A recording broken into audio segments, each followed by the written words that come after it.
नमस्कार मैत्रिणींनो, आज आपण जाणून घेणार आहोत भारतातील एक महत्त्वाचा सण मकर संक्रांती। हा सण फक्त धार्मिक नाही, वैज्ञानिक, सांस्कृतिक आणि सामाजिक दृष्ट्याही खूप खास आहे। चला तर मग आज संक्रांतीबद्दल सविस्तर माहिती घेऊया। 14 जानेवारी 2026 वार बुधवार या दिवशी मकर संक्रांत आहे। सूर्य मकर राशीत प्रवेश करतो। मकर संक्रांतीचा शुभ मुहूर्त दुपारी 3:13 वाजता आहे। पुण्यकाळ दुपारी 3:13 पासून ते संध्याकाळी 5:45 याच दिवसापासून उत्तरायण सुरू होते, महापुण्यकाळ जे की शुभ मानले जाते। 4:28 वर्षानंतर मकर संक्रांतीला एकादशीचा सूर्य धनु राशीतून आला आहे, निघून शनीच्या ज्यामुळे मकर तिळाचा राशीत वापर प्रवेश करून करतो। केलेली विष्णूची पूजा अधिक फलदायी आहे। या दिवशी स्नान, दान आणि पूजा केल्यास विशेष पुण्य मिळते। या शुभ योगामुळे काही राशींना विशेष लाभ होऊ शकतो। शास्त्रानुसार मकर संक्रांतीला एक रंग कटाक्षाने टाळायचा असतो आणि दुर्दैवाने 90% लोक ही चूक नकळत करतात। तो रंग पिवळा आहे। यंदा मकर संक्रांतीने पिवळा रंग धारण केलेला आहे। या दिवशी पिवळा रंग घालणे अशुभ मानले जाते अशी मान्यता आहे, त्यामुळे हे टाळा।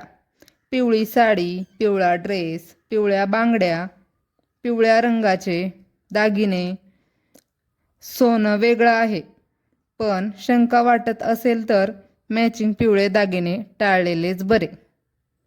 मग काय घालावं? शुभ रंग कोणता? तर काळा अत्यंत शुभ, हिरवा, लाल, गुलाबी, केशरी। काही भागात काळा रंग हा अशुभ मानला जातो। बांगड्याबाबत खास नियम: मकर संक्रांतीला हिरव्या रंगाच्या काचेच्या बांगड्या घालणं फार शुभ मानले जाते। तरी एक नियम पाळा: एका हातात बांगड्या एक जास्त वाढीव घालायची। समजा एका हातात 12 तर दुसऱ्या हातात 13 मकर संक्रांतीच्या दिवशी अशा बांगड्या घाला। गंगा किंवा इतर कोणत्याही पवित्र नदीमध्ये स्नान करा। तसेच या दिवशी पितरांच्या नावाने तर्पण वगैरे करावे। मकर संक्रांतीच्या दिवशी घरात तिळाची पोळी करून देवाला त्याच नैवेद्य दाखवावा। तसेच लहान मोठ्यांना सर्वांना तिळगुळ वाटावे। विवाहित स्त्रिया याच दिवशी रामाचा वौसा करतात। राम मंदिरात जाऊन सुवासिनी एकमेकांना हा वौसा देतात व तिळगुळ देऊन तोंड गोड करतात। मकर संक्रांतीच्या दिवशी काय करावे? गंगा यमुना नदीत पवित्र स्नान, पुण्य वाढते। दान धर्म कोणता करावा?